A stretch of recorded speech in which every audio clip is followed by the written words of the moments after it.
court the birth. Give me a hell yeah.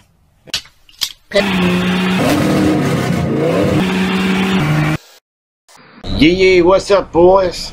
I found this interesting article we gotta read here. This is some crazy ass shit. The Black Lives Matter leader pins list of 10 demands for white people. They're insane.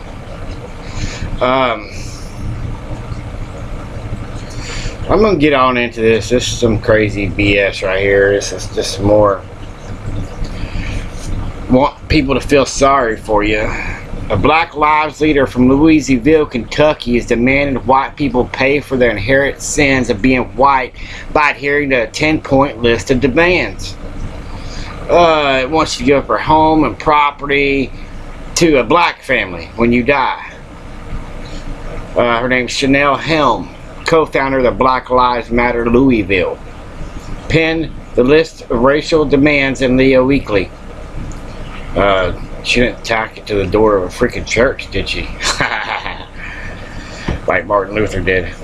In the first 6 demands, Helm focused on whites giving up their property and money to poor minorities, since white people are bound to make that money in some other white privileged way. Oh my God.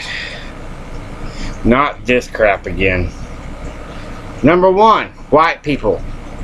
If you don't have any descendants, will your property to a black or brown family, preferably one that lives in a generational poverty. Okay, white people. White people. If you're inheriting property you intend to sell upon acceptance, give it to a black or brown family. You're bound to make that money in some other privileged way. If you're number 3, if you're a developer or realty owner of a multifamily housing, build a sustainable complex in a black or brown blighted neighborhood and let it black and brown people live in it for free. Live in it for free. You want somebody to make a complex and just take the hit of this multi-million-dollar building and let you live there for free. Who's going to pay the taxes on the building? Hey, the United States government is taxing you the same as they're taxing us. So, and why do you reference the neighborhood with the black or brown people as blighted? Isn't that a negative term right there? Why has it got to be blighted? Why isn't that a good neighborhood?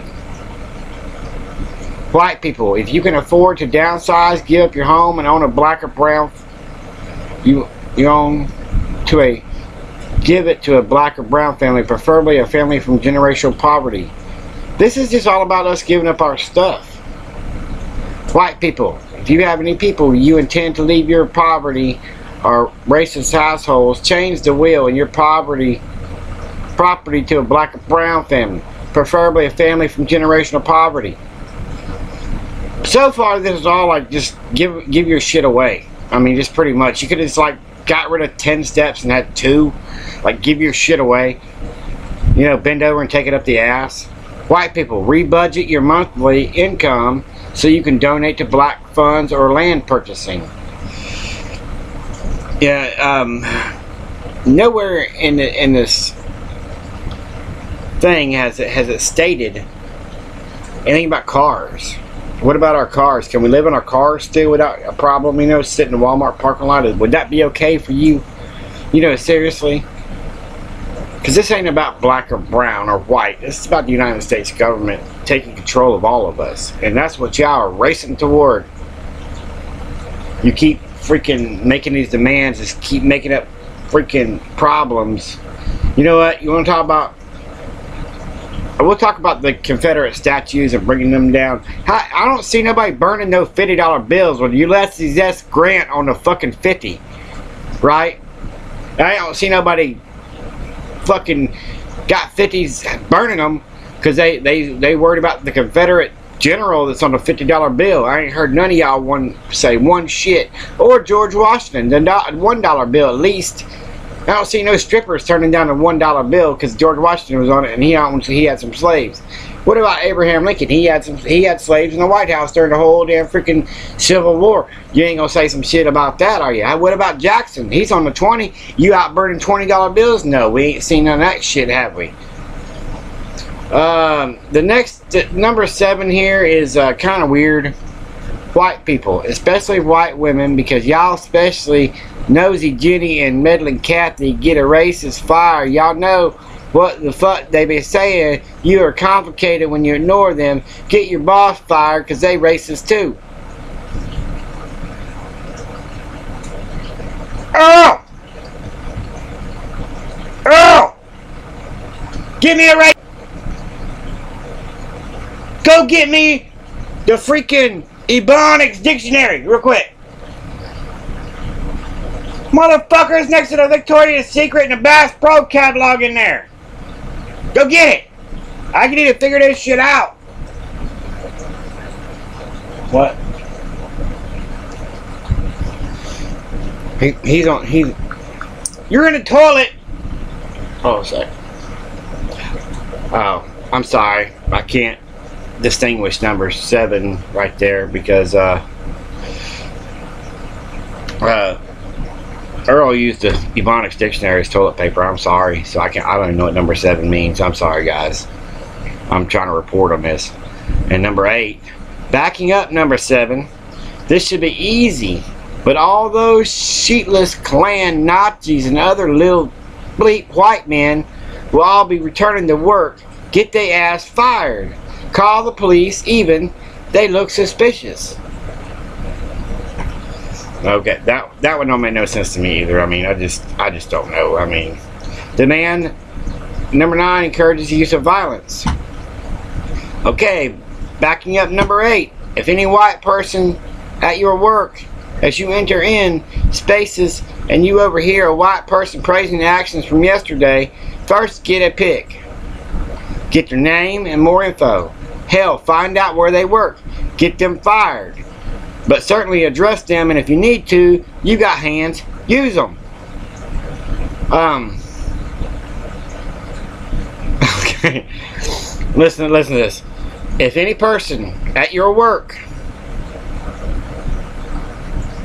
and you hear them praising the acts of yesterday, get a pic, get their name, get more info. Hell, find out where they work. You at work with them, you know where they work. Oh my God. Find out where they work. You just said, if any white person at work, as you enter in spaces and you overhear a white person praising the actions from yesterday, you're at work, so you know where they work. They work with you. Do you get that? Oh, and if you got a problem, just use your hands. What do you get their name and more info? What do you go up and go, hey, I don't like the way you talking. Could you please give me your name and your address and your phone number and where you work, even though we work together? Yeah, my name is John J. Jingleheimer Schmidt. My address is 181. Sit on a fucking dick at Fuck You Boulevard. What the fuck ever? I just can't. I'm fucking. Bleh. This is too stupid. Number 10. Number 10. Finally, oh my God, we got through this shit. Commit to 2 things. Fighting white supremacy where and how you can. This doesn't mean taking up knitting unless you're making scarves for black and brown kids in need. Funding a black or brown people and their work. Okay. So some of this stuff just don't make no sense to me. This is a brilliant plan, Helms. It's a brilliant plan. Everyone knows the best way to fight phantom racism that doesn't exist is to engage in open racism yourself. Oh my God. Oh my God. Generational poverty.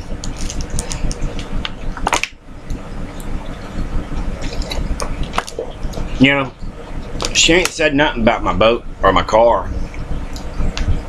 my bass boat or my car or my truck. So I guess I can keep all that shit. But you know what? They didn't bring up no boats. Because you know why? They ain't falling for that shit again. America's greatest country on earth. Y'all have a good one.